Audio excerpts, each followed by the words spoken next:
Franklin is a very unique community. But let me qualify that just a little, that New Hampshire is a very unique community anyway. So within one unique community, we find another unique community, and that is Franklin. We have very, on the one hand, very well-to-do residents in the city, and then on the other hand, we have abject poverty. And they exist, or they coexist, in the same place at the same time, so to speak. So in that regard, that's what I was referring to. And then, of course, we have the issues that accompany some of that. We have individuals who want quality of life matters attended to immediately, which is their right. That's part and parcel of what we do. And at the same time, we have individuals who want no involvement whatsoever from the police. That would be along the lines of the more illicit behavior that we might see, the drug use, the domestic violence, the personal crime. Franklin has, from a law enforcement point of view, different from the rest of the surrounding communities. We have a lot of interpersonal crime, if you will.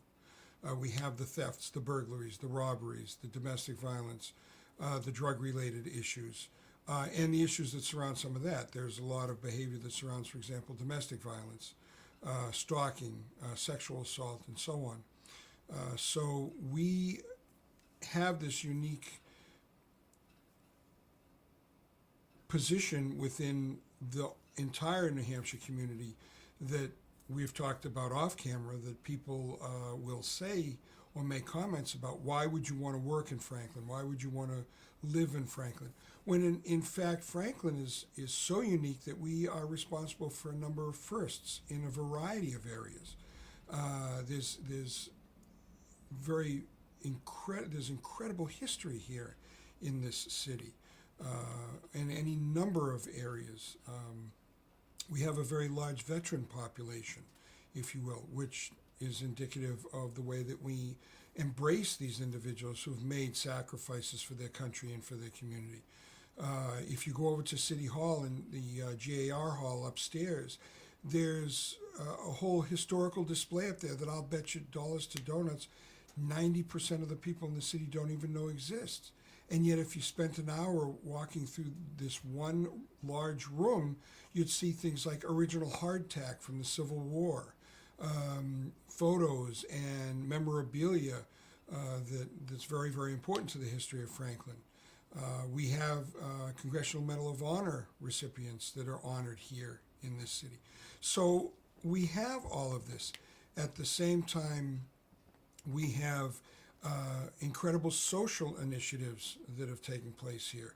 We have mental health services that are available.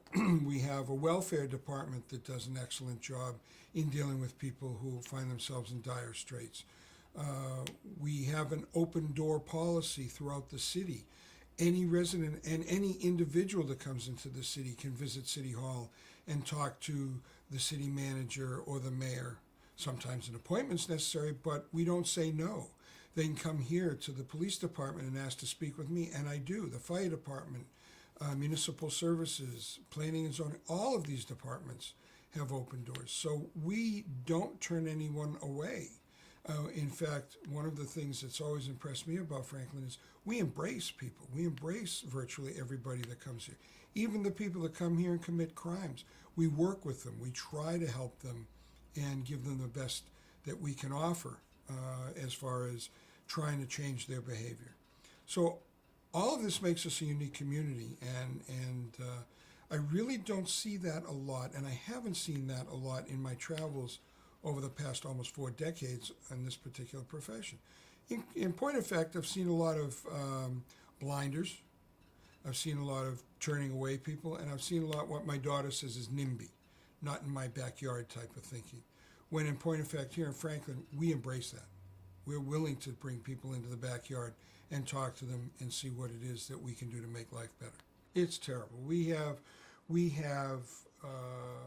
every day we deal with something, quite frankly. The fire department and the emergency medical services, which is housed in the fire department, go on runs all the time. We accompany them on their runs. We get calls all the time. We have an anonymous tip line, both through the Concord Area Crime Line as well as our own here. And I can tell you on a weekly basis, I probably get 2 or 3 anonymous tips as to this individual is dealing heroin, this individual has just taken delivery of a large amount of pills, narcotic type pills, etc. And we have an intelligence file that's bulging with all of this information. Is this unique to Franklin? No. Let's be honest about that. This is something that is both epidemic and endemic. It's both outside and within. But it seems to have taken on a life of its own here in Franklin. And again, that fits with the paradigm that we talked about a little bit earlier, that why Franklin? Why would you go there? Why would you work there? Why would you shop there or do business there? And as a result, I think that this has dovetailed into that, so that, oh, well, look at Franklin. It's a bad, bad place. They have drugs. But you can go right across the bridge into Tilton, and they're making drug cases all the time. You can go to Manchester, and they have a drug unit that's never shuts down. We contribute to the Attorney General's Drug Task Force. We have a detective that's assigned to that task force who does a lot of work here in Franklin as well, but around the state as well. He has statewide authority, as does the task force. So we're seeing this everywhere. The problem is it's too easy to lay blame. It's too easy to say, well, write Franklin off because they've got a drug problem. Well, in that case, let's write off Nashua, Salem, Manchester, Auburn, Derry, Londonderry, Franklin, Tilton, Northfield, and I can go through the 241 cities and towns or whatever it is. And so let's write them all off, because there is not one place in this state that does not have this problem. It's proportional. What is a large number to Franklin may be a small number to Nashua, but it is still the same problem. In point of fact, we invite some of this because we are a little bit removed in a sense. We are a little bit more suburban and rural than some of these other localities. And as a result, drug dealers, drug users look for that. They actively seek that so that they can ply their trade with as little intervention as possible. So again, it's so easy for someone to throw that label on a city such as Franklin and say, don't. You can go down to Massachusetts and still say something like Somerville, the city of Somerville, Massachusetts. What a terrible place it is. Organized crime, abject poverty, 3-story, 4-story tenement houses, et cetera, et cetera. Go down to Somerville today. You can't buy a house for less than $1 million down there today. The regentrification of that city is unlike any I've seen over the last 10 or 20 years. But when you say Somerville, Mass., you think about a poor community that has poor individuals and will never make anything of itself. Nobody stops to think about the fact that it has one of the best universities in the country that's called Somerville home, or anything of that nature. We have similar types of things. We're constantly looking to improve. And we're doing it under a number of different umbrellas, if you will. We're a tax cap city. So as a result, we can only invest so much money based on what the tax cap dictates. And yet, look at what we've done. We have many, many firsts. We have the Franklin Mayor's Drug Task Force. We have a program here at the police department dealing with domestic violence. We have, as I said earlier, mental health services that work hand in hand with us. We have individuals who want to be part and parcel of endeavors, positive endeavors that we engage in. All of this comes into play. So I have to say that it's really prejudice against Franklin. And was it ever that way that we should continue to have that label? Maybe it was at one time, but is it still that way? No, not even close. Derry, a prime example there. Derry was a real rough and tumble town. Police shifts were set up so that we had double coverage when bars let out for the evening so that we could intervene in the fights and the drunken behaviors and the DWIs and everything else. Look at Derry today. It's incredible. They've turned the entire town around. It's a wonderful bedroom community to Boston and to that area, and people love living there. But if you say Derry, for some reason it doesn't carry the same stigma that if you say Franklin, and that's what we have to focus on and function with, and that's what we try to do here in our small way in the police department. Yes, I do. I think that the media has covered Franklin in a very subdued yet negative way. That there seems to be almost a subliminal message there. Oh, it's Franklin again, type of thing. And that's why when I talk to the press, for example, I try to throw in the positive. Yes, they have a right to know about the stuff that goes on, because let's be quite frank about this. The press thrives on negativity. If the press reported nothing but the flower shows and the dog shows and the fact that the boat ramp just opened and the folks are out on Webster Lake fishing and having a good time, that media outlet would not exist very long at all. So the media has to thrive on this. But at the same time, we have to, and this is where we as a community have to get involved. We are all stakeholders, even for those of us who don't live here, but if we work here, we're stakeholders. We have to go out there and press the flesh. We have to go out there and tell people this is a good place to work. It's a good place to live. There's a lot of positive here. That's what we need. We've long known that we can't arrest our way out of this problem. We've tried. It didn't work. The rubric of the war on drugs is so fallacious it's laughable. If this was a war, we'd treat it like a war, and the results might be different. But society as a whole, Franklin in specificity, would not stand for that. I would not stand for that as a citizen of this country and of this state. I would not stand for the police forces of this state conducting warlike operations. We would be essentially violating all of the 10 amendments of the Bill of Rights, no question whatsoever, in order to fight that problem. So we've recognized that. However, at the same time, does that dictate or necessitate that we go just the opposite direction? I've spent my life trying to think eclectically. When I approach a problem, if I can at all, I try to look at every aspect and every facet of that problem. I heard a comment the other day that I really like, and I forget the gentleman's name. He's the chief astronaut for NASA right now. And he said that when he's presented with a problem, he fights the alligators that are closest to the boat first, and then he moves on from there. That's what we have to do. So we have to address the issue that's in front of us, work with that issue, and then go beyond that. For some reason,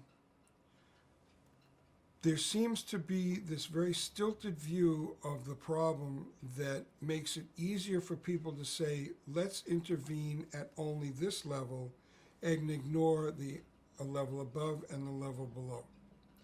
I think I mentioned in one of our last meetings that I have a background in public health, and that the public health system really looks at a problem on 3 tiers: primary, secondary, and tertiary prevention. Very simple to apply to just about any problem you have. What you're talking about in dealing with these individuals, yes, they never stopped being human beings. But what we see as police officers, whether it's here in Franklin or elsewhere, is what that behavior promulgates. It's easy to say, sure, you're an addict, let me help you. But talk to the victim of the robbery that addict perpetrated. Talk to the child that was beaten to within an inch of its life because it interfered with that addict's obtaining drugs on that one particular day. Talk to the home invasion victims. Talk to the spouse who is also an addict, and they're hiding drugs from each other, and they fight over that. Talk to the convenience store that just got robbed by an addict, and perhaps someone gets shot or stabbed or hit in perpetrating that crime. So we still have a major league law enforcement function associated with this problem. I do not agree with what is now being called the Gloucester model, where you can come into the police department and we will immediately put you in a cruiser and take you off to some treatment center. That's all well and good. That is not solving the problem. There is crime associated with that issue. I do, however, choose, as I said, to be eclectic. So allow me, one, to do that, but prior to that, I need to know something about what brought you here. Who is your dealer? Who are the people you're using drugs with? Where are you getting the drugs? Where are you using the drugs? Let me fight that problem on those levels while you go get treatment. Don't expect me, at least in my opinion, please don't expect me to be the guy that's going to hold your hand and say everything will be all right as long as you just go get treatment. Because we know it won't. We know it won't. These individuals oftentimes take many shots at trying to get better. We know statistically it's not as successful as we'd like. Again, you have to look at the interpersonal aspect here. And all of that is violent crime. A burglary, many times in many burglaries I've investigated, and I know I've heard this from other officers as well over the years, if you talk to the victim of a burglary, they will tell you it's akin to being raped. That this individual walked into your bedroom and rifled through your drawers where your most personal, intimate items and objects are. And we as citizens of the state, this country, and what have you, we have a right to privacy. This individual or these individuals violated that. So they will describe it almost as a rape. Now, let's move on from there to even more interpersonal. Robbery. Robbery is a frightening occurrence. I walk up to you, and even if I don't have a weapon, I walk up to you and say, give me your money, or I will hurt you. How much more violent can you get other than following through, which oftentimes happens? Does that happen here? Sure. No, I mean, I don't hear about that. No, we it's not that we don't want to advertise it. No, but it's that in police work, this is in being aware of the severity, of the potential severity of the problem. Could it go there? Could we Sure. become Manchester? Absolutely. Like police getting shot, somebody getting shot, somebody getting robbed at CVS. I don't think people think that that's Absolutely. Look at the, well, we're going to get far afield, but very quickly, look at the, do you know that as of today, in the United States, 14 police officers have been killed in the line of duty, and 8 canines have been killed in the line of duty. These are combat numbers. These are combat numbers. We are fighting out there. Can it happen in Franklin? Absolutely. In fact, if you look, the vast majority of these assaults and deaths occur in smaller communities throughout the country. Franklin is a smaller community. We go to work with that every single day. We think about that every minute of every day we're here. We don't allow it to rule how we function, but we certainly are cognizant of its potential. Right now, we could be sitting here and talking, and in the next 5 minutes, I could get a phone call, or I could have someone walk through that door and say, one of my officers has just been shot and killed on a car stop. This is what we live with. What predicates it? Drugs, hatred, prejudice, you name it. People who don't like police just because we're police. People who are high on a drug and are afraid. People who think because these are very delicate and questionable times in our society, think that we are out to get them, whether it be racially motivated, culturally motivated. If I look like I'm Islamic, am I going to get looked at? If I'm black, am I going to get looked at? How about a Sikh? I'm wearing a turban. They're not Arab. They're not Islamic. So, yeah. The short answer to your very complex question is yes, it can happen here tomorrow. Absolutely. Homicides, we don't know. We don't know. If I knew when a homicide would occur, or a robbery, or a theft, or a burglary, or an assault of some sort or another, I'd be out of a job. It would be the Minority Report all over again, so to speak. But I don't. So we're a little bit like a fire department, if you will. We're here to try to quench the flames when it happens. We're here to try to prevent that from happening by having a presence out on the streets of Franklin. When a Franklin police cruiser goes by someone, they know that we're working. When they see a bike officer, a mountain bike officer out and about during the warmer months, they know we're out there. When they see a uniform walking in and out of a building, they know we're there. And we have no idea how many times our mere presence has stopped a crime. We don't know. We'll never, no police department knows. As we drive by, let's say, a more residential neighborhood, and let's say a couple kids were going to do a smash and grab burglary on a house, and they see the cruiser drive by the street, what's their thinking? What's their thought process going to be? Oh, the police are in the area, maybe we shouldn't. We'll never know how many burglaries or thefts of, or what have you we've prevented just by being there. Could it happen here? Absolutely. In fact, what will probably happen is that places like Manchester and Nashua and Salem and these larger communities will clamp down so hard with federal funding, state funding, Operation Granite Hammer in Manchester, etc. They will clamp down so hard that these individuals who are not going to stop their behavior are going to move to Franklin so that they can continue. And then it's going to be up to us to gear up very quickly and try to prevent those problems as best we can. There's such a battle going on right now to decriminalize and legalize marijuana.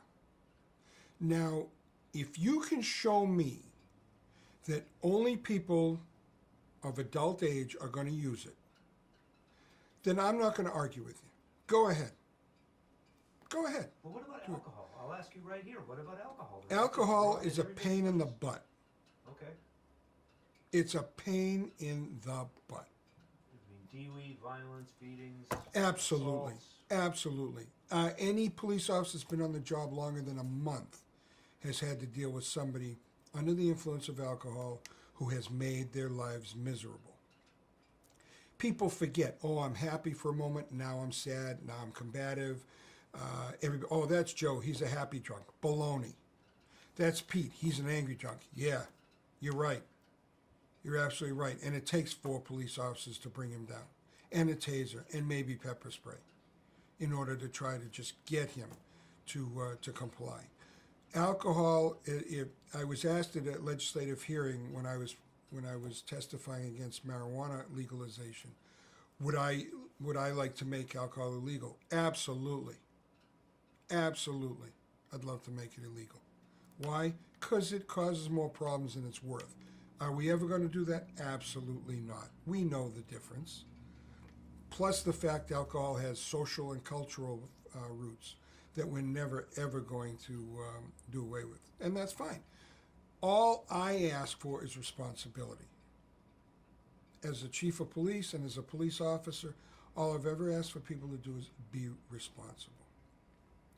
I'm not here for Budweiser or anybody else, drink responsibly. Drink responsibly. Don't drive a car. Don't operate heavy machinery. Don't carry a firearm into the bar. Don't.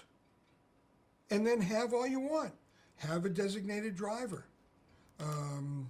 Stay where you are. Bring a change of clothes to the party and ask the host if you can crap out in the living room after you've had too much to drink. Fine. Be my guest. Burn up your brain cells if you want. Just makes the rest of us that much smarter in the long run. Same thing with the drugs. If you told me that you could show that people over 21 would be the only ones to use marijuana, be my guest. Go down your basement, smoke your brains out. But the neuroscience of what's happening to adolescent brains and pre-adolescent brains of children who are using marijuana is frightening. Same as with alcohol. Same as with any other drug. The brain will adapt to that, and sometimes in a negative way. The brain will change so that that kid that might have been the next Einstein might now be nothing more than a couch potato. But we get this argument all the time. So when you tell me that it's the opioids and the heroin and stuff that's cheap, and the neuroscience goes all the way back to smoking cigarettes. I had a meth addict, former meth addict in here one day, and I asked him, I said, what were the gateway drugs? Is marijuana a gateway drug? He said, absolutely not. I was surprised. But everybody says this. He says, no. Marijuana is a drug that works, is in the hierarchy. He said, sex and tobacco are the gateway drugs. And I had to sit back and think about it. But he's right. He was absolutely correct. Starts with sex and tobacco and works its way up to marijuana and anything else that you choose. Does everybody who smokes marijuana go on to harder drugs? No. But virtually everybody who's using harder drugs will tell you they started back here with alcohol and marijuana. So what do we do about it? What do we do about it? Is the community willing to get involved? Community policing is a two-word term. People expect us to practice community policing. Very easy for me to do. I can issue an edict right now and say, I want you to walk Central Street for the next 3.5 hours and not do anything else but walk Central Street. Certainly. And talk to the people that are out there and what have you. The other term in that or the other word in that overall term is community. Where is the community? There are always individuals who will be involved, but they represent oftentimes a minority of the community. I want the rest of the community. I want people to come here. I want people to invite me into their home and say, we'd like to establish a neighborhood watch. Absolutely. You tell me when, I'll be there, we'll talk. People are busy. People are preoccupied. People have responsibilities today that they've never had in their lives before. In history, we've never had this much responsibility. People are exhausted. People aren't getting enough sleep at night. People are using chemical crutches to get through the day, whether it's coffee, tea, uppers, downers, stimulants, whatever. People are still being prescribed all this stuff. So where do we intervene? And again, to come back to your question, could Franklin be a Manchester? Certainly could. Certainly could. In some ways it already is. We have the problem. What we're waiting for on the law enforcement end is for that problem to blow up. We have the ignominious distinction of having one of the first, if not the first, real meth lab explosion and fire. Wow. And of course, to get back to your earlier question, well, that's just Franklin. No! That's just a guy who was able to establish himself here because in other places they were rousting him so much. But now we're going to get into some Fourth Amendment issues and First Amendment issues and all this, which is fine. Part of my role is to support that as well and provide protection for people. So I'm limited in what I can do to intervene. I get people in here that say, why don't you go into that house that I told you about and arrest them and seize the drugs? How do I do that? I have to establish a case. And there are certain criteria that I have to meet. So what an individual might think I can do in a half an hour is actually going to take me 6 months. I don't have the personnel or the resources to be able to do that alone. Statistically, we're actually a larger police department. Over 50% of the police departments, I think I mentioned before, in the United States are less than 20 police officers. We're just over that. So we're more or less in the minority, if you will, the lower end of the minority. But yeah, they're going to look for places. Wouldn't we all do that? Why do bootleggers go out into the middle of the woods to make moonshine? Why don't they just do it in their apartments or their houses? Because they can't. Because they know people are going to be looking, they're going to smell it, and off they go. Same thing with methamphetamine. If it stinks, the production of methamphetamine stinks. So people who live in the neighborhood are going to start smelling this stuff and call the police. Well, in a Manchester, if I'm doing it in downtown Elm Street, police are going to be at my door within minutes. Up in a smaller community like Franklin, that has some rural areas, suburban, as well as downtown being relatively urban, if you will, Sure, I move out to the outer areas of the city or in town, for that matter, depending on where, and the odor just wafts into the atmosphere and it disappears. So yeah, this is exactly what's happening. But these are problems. We still haven't learned from history. I don't know what it is that makes people want to forget where we came from. The turn of the century, from the 1900s from the 1800s to the 1900s, that turn of the 19th and 20th centuries, we had a drug problem at that time that was big enough to choke a horse in this country. People forgot that. We had opium dens. We had people that were leaving work at lunchtime, stopping off in an opium den, getting high and coming back to work if they could. We had people that would, but we forget this stuff. We forget the drug problems of the 60s. We forget the drug problems of the 80s. We forget the drug problems of the early 2000s, the turn of the century.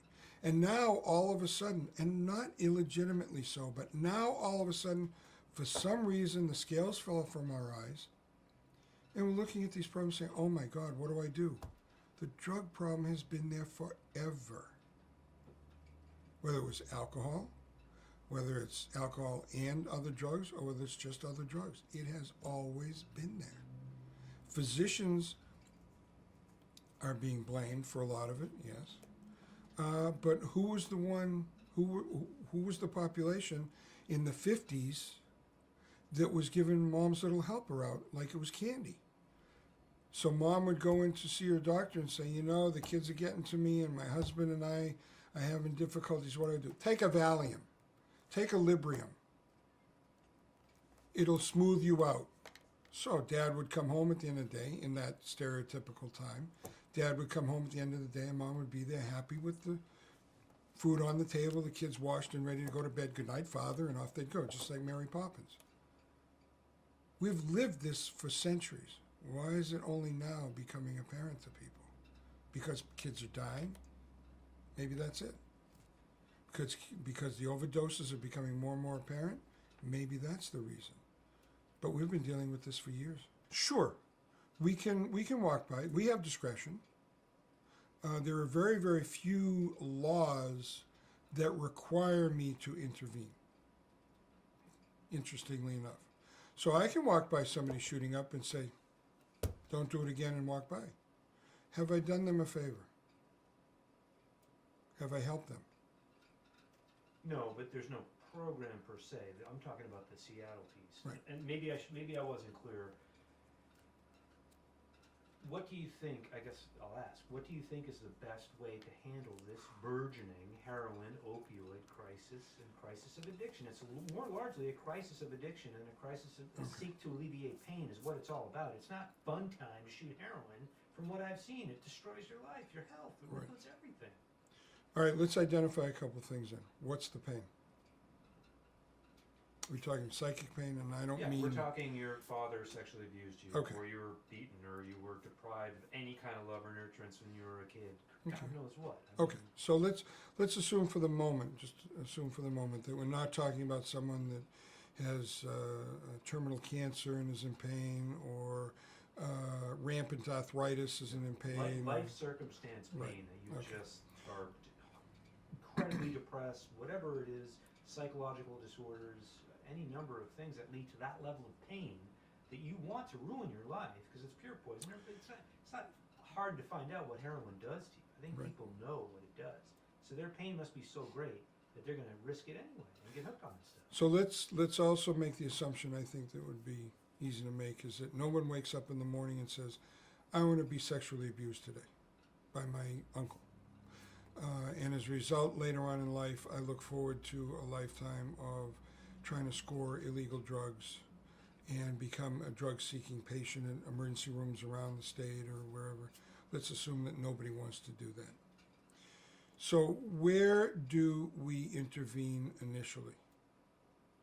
Who's the first population that we try to get to that we think we might be able to help in order to stem that problem later in life?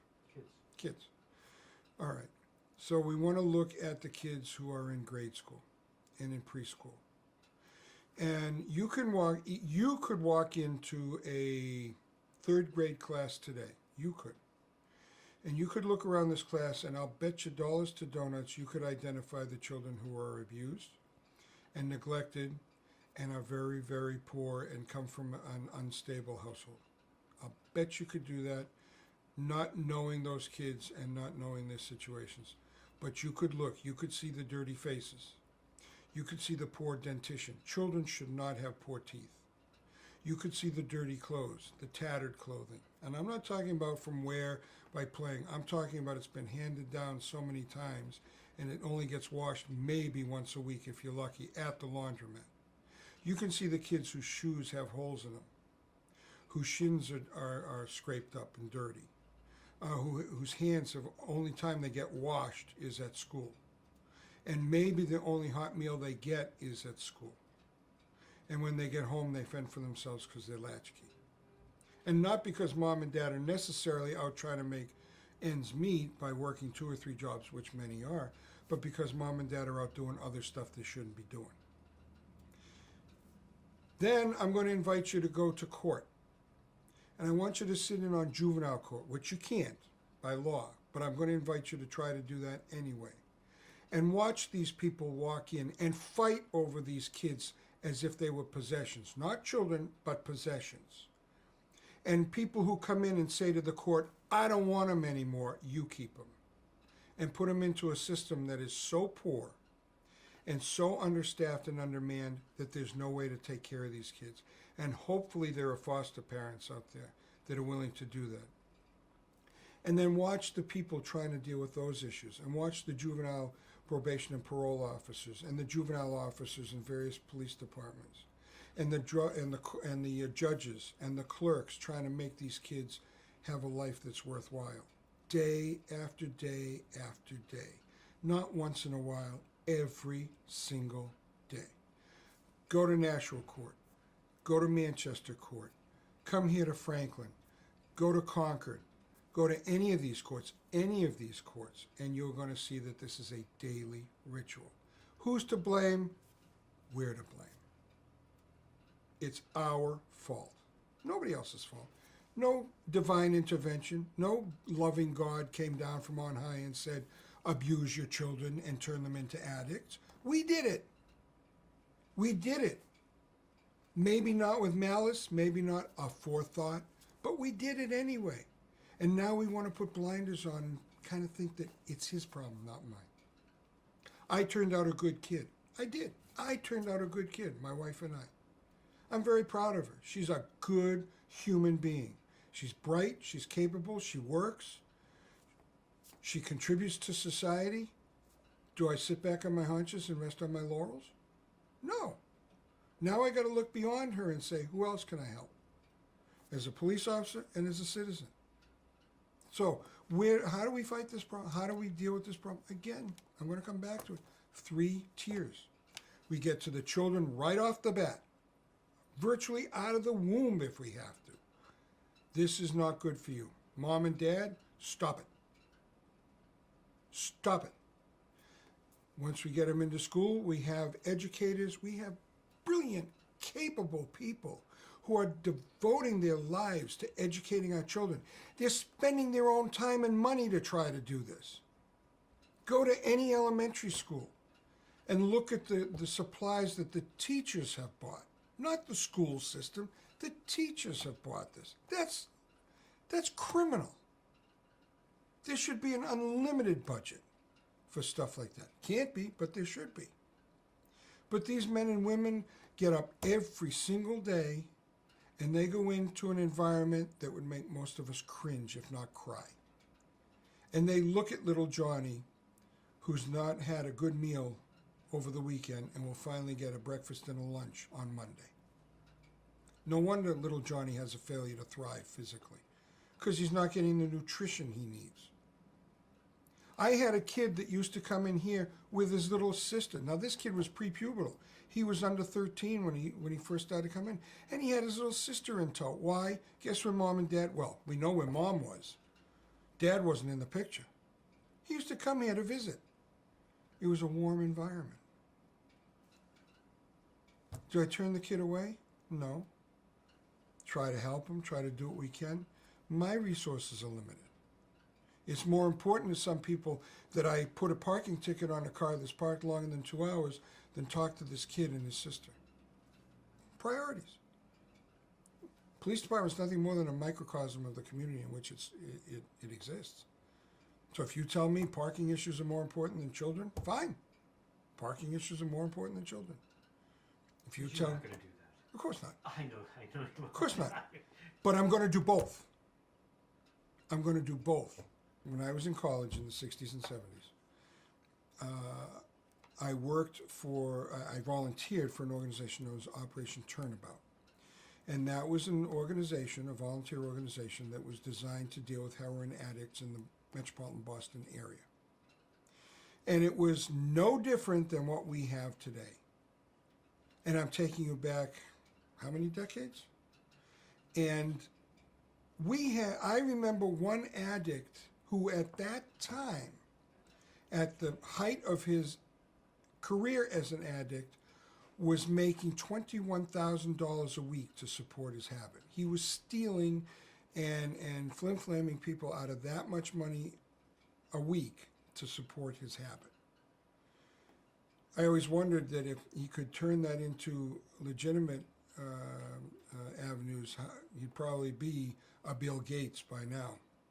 He's probably dead by now. The point I'm making is, as I've said before, none of this is new. We have to take the people whose lifestyle is this way,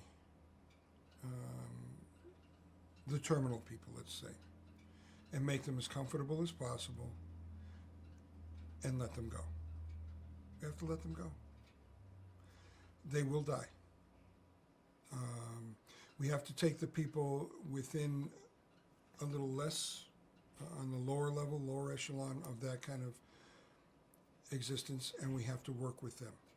We have to try to treat them as best we can, try to get them the help that they need in order to kick the habit, realizing full well that some of them will evolve into that terminal population. And then we have to get to the children and, in the best way we know how, say no. Gotta say, Nancy Reagan just died. Just say no. But many people found that profoundly naive. Of course it's profoundly naive. Okay, well, I'm just clarifying. But but there are people that think it is that easy. Sure, but that's part of it. Say no to this. Then we got to get to the other issues. Poverty. And poverty can't be fixed just by throwing money at it, because commensurate with that is education, is training in let's say you want to be a welder. Let's see if you've got the aptitude to be a welder. You want to work on an automobile as a mechanic. Let's see if you've got that. You want to be a lawyer. Fine, let's see if you've got the aptitude to be a lawyer. I don't care what it is. We've got to get people out of these doldrums, out of these holes, and show them that there are opportunities out there. That's what I'd do as king of the world. Each and every segment of this problem has to be addressed simultaneously. We're never going to do that. We're never going to do that. We can try. And there are a lot of people who live and die with trying to do that. And successes are far and few between. That's why they're so celebrated. How many times have you been to a gathering and heard someone talk who successfully kicked the habit? And they're saying how wonderful they feel now. And for that one person, how many didn't? It's incredible. You can't laugh. You can cry over those individuals. Why are people in that much pain? What did we do? What did we do to make people hurt that much emotionally? Is it because we told everybody that by the time you're 30, you have to have made your first million, and if you don't, you're a failure? Is it because not everybody can have a corner office in a large conglomerate type of business, or they're a failure? Is it because not everybody is a Peyton Manning, or they're a failure? I mean, I worked with a guy whose son was an incredible tennis player. Incredible. From the time he was a little kid. And this kid was, the dad, you could see, you talk about helicopter parent, you could see that this dad was living through his son. He's going to be a pro. He's going to go on the circuit. Kid couldn't make it. He finally got up to a point where the people were so much better than him that he knew it was over. And you know something? The beauty of that story is that they realized it. And he went on to something else, and he's very successful. And he can play tennis on the weekends, and he can coach the high school tennis team or something silly like that. I don't know. And he can contribute, but he'll never be, and I don't know much about tennis, he'll never be on the pro circuit. Does that make him a failure? Should he be so upset and so hurt inside because he let down dad and mom and his community and his coaches that now the only way to alleviate that pain is to take a drug? But who did that? Who did that? This stupid program on television, Friday Night Tykes, where little kids are learning how to pee-wee football or whatever it is. Really? And yet people are gobbling this stuff up. So who did that? Who induced the pain? Who caused this? We did. Every time my daughter went out to pitch a softball game, I had visions in my head. She's going to go into college on a softball scholarship. Guess what? Didn't happen. So what? When she comes home at the end of the day, I still love her as much. I still want to be with her as much. I still want to be a part of her life as much as I ever did. The fact that she won't pitch or she didn't pitch softball in college, big deal. Okay, so my answer to that is do it. See if it works. Go ahead. Give it your best shot. Do away with Section 8 housing. Do away with individuals who are at the poverty level or lower. Do away with the syndicate block or the Buell or anything else. Go ahead. Raise the buildings. Turn them into parking lots. Guarantee you, sociologists have seen this for years, it doesn't work. It's not true. These are human beings. These are individuals who have every right that any other human being should have, if they follow the rules. And that goes for anybody. That goes for the individual who says this to you, if they follow the rules, as well as the individuals they're talking about. And again, I'm going to come back to a premise that we've discussed before. This is a type of prejudice. It is very easy to say that. It's very hard to work with it. So I can say to you, everybody here on Central Street that's at the poverty level or lower should be gone. Let's build a Trump wall on these people and keep them out of Franklin, and guess what? We'll all be fine. Water seeks its own level. The next thing you know is, let's take a look at the people that are just above the poverty level. You know, they're bringing in drugs as well, and they're behaving in ways we don't like. Let's get rid of them next. And then we'll go a little step further on the sociological hierarchy of socioeconomic status. And above, and where are we going to end up? This is a ludicrous assumption. This is a prejudice. It's a bigotry. We have to deal with people who, in whatever guise they present themselves to us. Now, again, is that just my job? Or the people that dress like me, so to speak? Is that our job? It has been. Since Sir Robert Peel turned out the first peelers, aka Bobbies, in the mid-1800s in metropolitan London, that has been our job. People look to us to solve those problems.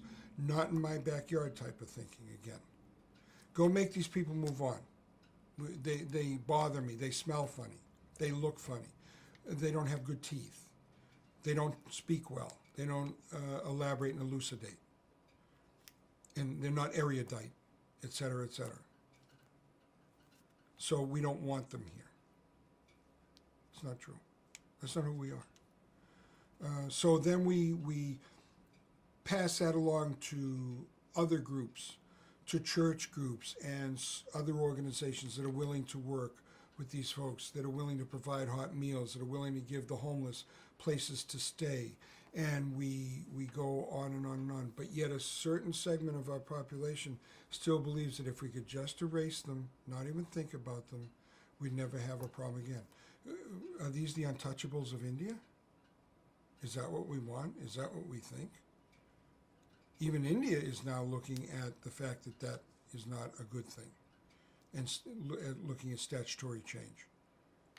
So, I mean, again, I'm king of the world. We're going to help them all. Libraries. I see people going in and out of the library all day long that are those people. Are they reading books or are they getting warm? Or both? Are they going in to take advantage of a place that's open to the public by design in order to feel more human and more comfortable? Boston Public Library, the oldest public library in the country. I used to do a lot of my research at Boston Public Library for my graduate degrees. I'd go in there all the time, and the homeless people would be in there all the time, getting warm. How can your heart not go out to somebody like that? I'll go back to that kid I mentioned, that young boy. He lived in, I won't identify him any more than that, but he would come in and he'd ask for things like, he wanted to go sit in the cruiser. Do I say no? He wanted to see what the lights were like and the siren, with the siren sound. Do I say no? He wanted magazines. He was very interested in police work. So we've got magazines, trade journals, and things like that all over this place. They take up space. Here, be my guest. There's no secrets in there, nothing that you can't see.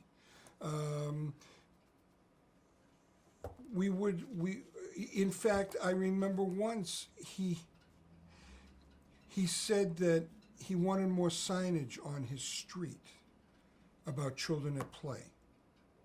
And I went to the council and I went to the mayor and I said, why can't we give him this? Here's a kid who's asking for more signage. And yeah, why can't we do that? And we did. So, yeah, these are the things. Mom died. Mom died very young. This kid would carry her obituary around in his pocket. That's all he had to remember his mother by. Dad, not the best dad in the world. Fate threw them all together. They lived, for lack of a better term, under the same roof.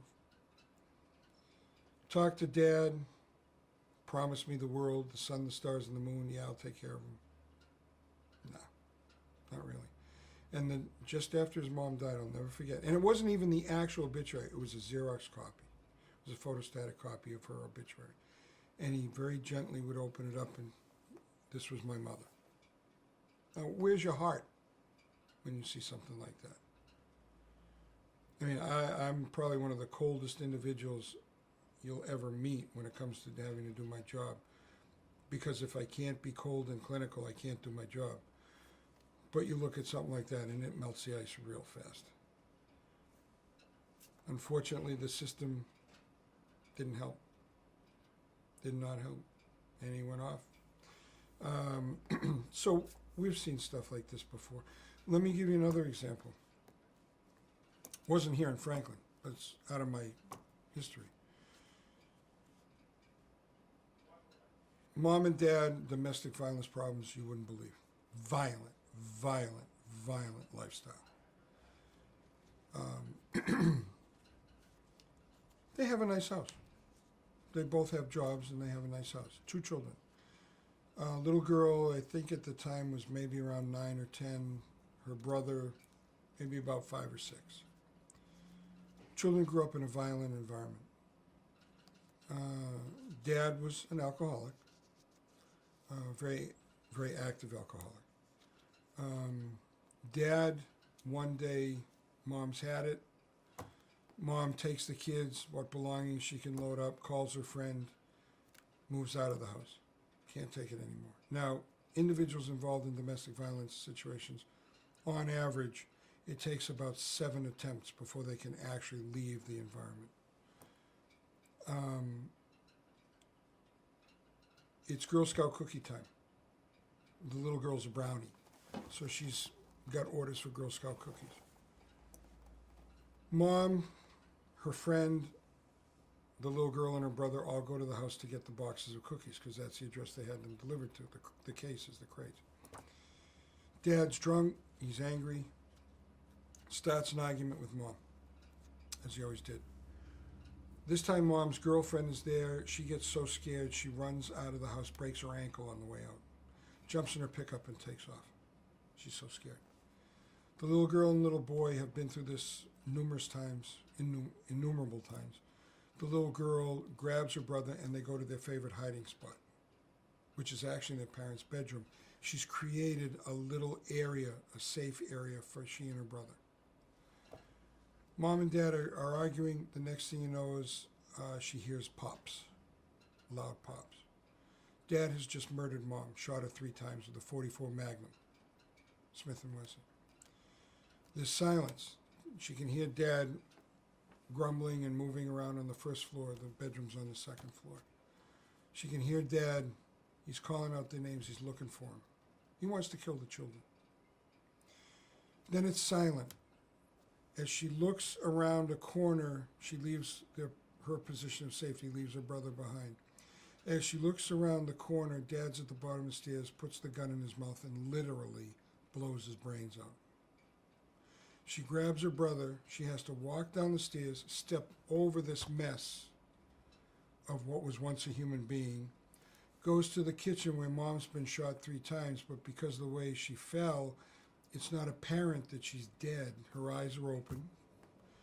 The little girl tries to wake her, realizes that Mom's gone.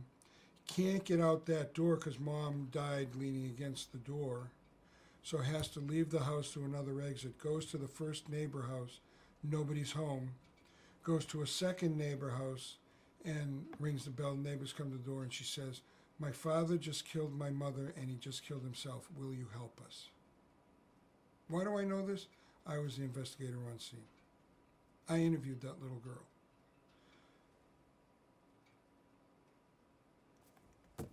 Does she have a right to be in pain? Does she have a right to take drugs today? If I knew who she was, I'd reach out to her and make sure she was the next female president of the United States. The way she reacted and what life she had to live. I don't know who she is. But now let me get to the story, the rest of the story.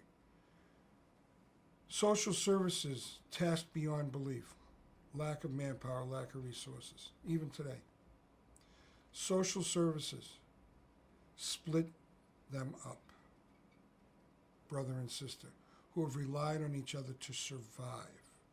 Split them up because the relatives said, we don't want them both. What should the answer to that problem have been? It's right there in front of your face. What should the relatives have said? Bring them both. We'll make it work. Social services should have been able to say, we'll help you with these 2 children to make sure that for the rest of their lives they're okay. What did they do to these 2 children? Destroyed 2 children. But we all go home at 5 o'clock and we all pat ourselves on the back for doing a great job. And we forget until 9 o'clock the next morning, so to speak. I'm trying not to be critical. This is the life I've chosen to live. These are the things I've seen. So when you ask me some of these questions, my stomach's turning. My mind is racing. My adrenaline is pumping because I can remember these situations as if they happened yesterday. We can't do it. Law enforcement can't do it. Social services can't do it. Welfare can't do it. The government can't do it.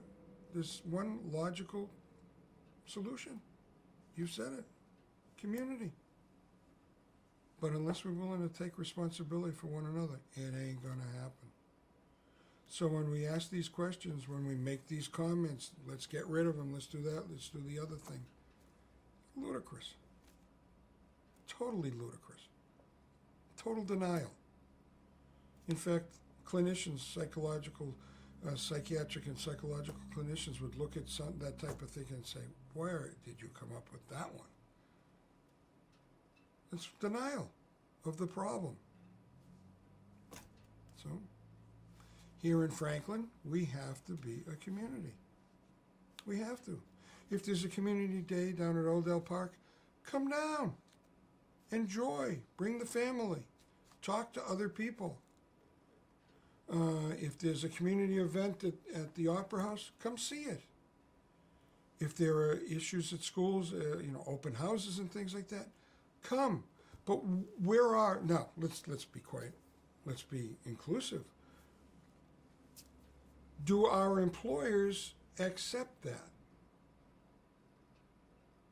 If you work at a particular business and you want to go to your daughter's softball game or your son's recital at middle school, but it interferes with your shift, and you go to your boss and say, gee, I'd like a couple hours off, what's the answer most likely going to be?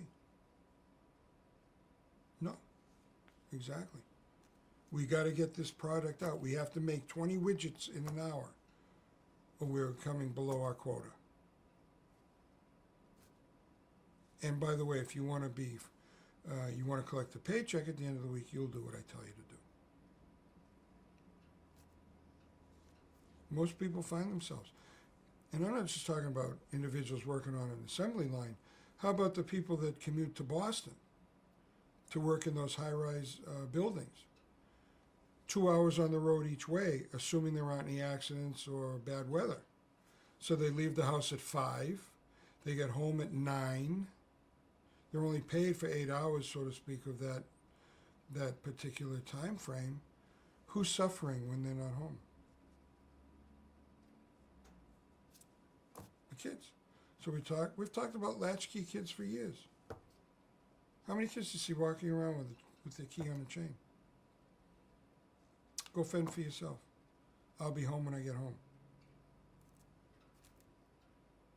What's the most important thing we all hear?